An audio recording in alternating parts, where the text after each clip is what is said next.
Weight loss பண்ணணும்னு நினச்சிங்கன்னா இந்த மாதிரி சட்னி வச்சு சாப்பிட்டு பாருங்க, வேறு லெவலாக இருக்கும்.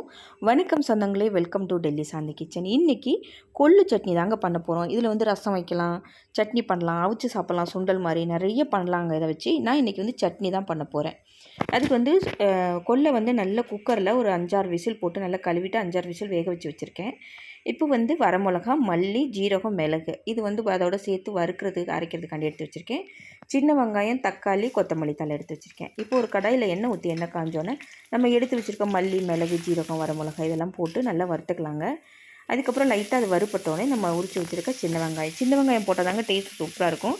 பெரிய வெங்காயம் போட்டால் அது கொஞ்சம் நீர்த்து போனது மாதிரி இருக்கும். அதனால் சின்ன வெங்காயம் டேஸ்ட் சூப்பராக இருக்கும். போட்டு வதக்கிட்டு அதோடு நம்ம வந்து நறுக்கி வச்சுருக்க தக்காளி போட்டுட்டு இதோடு வந்து பூண்டு போட்டுக்கிட்டால் இன்னும் சூப்பராக இருக்குங்க. நான் இன்றைக்கி பூண்டு போடலை. தக்காளியும் போட்டு நல்லா வதக்கிக்கலாங்க. தக்காளி ஓரளவு வதங்கின பின்னாடி நம்ம வேக வச்சு வச்சுருக்கோம்ல குக்கரில் நம்ம கொள்ளு பருப்பு, அதையும் எடுத்து போட்டு இதோட நல்லா மிக்ஸ் பண்ணி விட்டுடலாங்க. இந்த கொள்ளு பருப்பு, தக்காளி, வெங்காயம் எல்லாம் சேர்த்து நல்ல ஒரு வதக்கிக்கலாம்.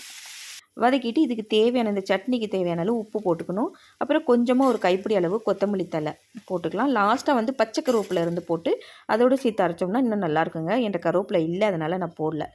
இப்போ இதெல்லாம் ஆற வச்சு நல்லா மிக்சியில் நல்லா அரைச்சிக்கலாங்க. நல்ல பேஸ்ட் மாதிரி. நான் வந்து கொஞ்சம் குறைன்னு அரைச்சி வச்சுருக்கேன். அப்போ தான் டேஸ்ட் நல்லாயிருக்கும். சாதத்தில் போட்டு பிசைஞ்சு சாப்பிட்றதுக்கு தான் நான் பண்ணியிருக்கேன். இட்லி தோசைக்குன்னா இன்னும் கொஞ்சம் தண்ணியாக விட்டு நம்ம இது பண்ணிக்கலாம். நான் கொஞ்சம் திக்காக பண்ணி வச்சுருக்கேன், துவையல் மாதிரி சாதத்தில் போட்டு சாப்பிட்றதுக்காண்டி. டேஸ்ட்டு வேறு லெவலாக இருந்துங்க. நான் ஃபஸ்ட் டைம் பண்ணியிருக்கேன். இது டேஸ்ட்டு சூப்பராக இருந்தது. இதே மாதிரி நீங்களும் செஞ்சு பாருங்கள், சூப்பராக இருக்கும். நான் வந்து சைடிஷ் வந்து அப்பளமும் ஊறுகாயும் வச்சுருக்கேங்க. நீங்கள் சப்ஜி வேணாலும் வச்சு சாப்பிட்டுக்கலாம். அருமையாக இருந்தது. இதே மாதிரி நீங்களும் செஞ்சு பாருங்கள். இந்த ரெசிபி உங்களுக்கு பிடிச்சிருந்துச்சுன்னா லைக் பண்ணுங்கள், ஷேர் பண்ணுங்கள், சப்ஸ்கிரைப் பண்ணுங்கள். பக்கத்தில் இருக்க பெல் பட்டனை மறக்காமல் தட்டி விட்ருங்க. நன்றி, வணக்கம்.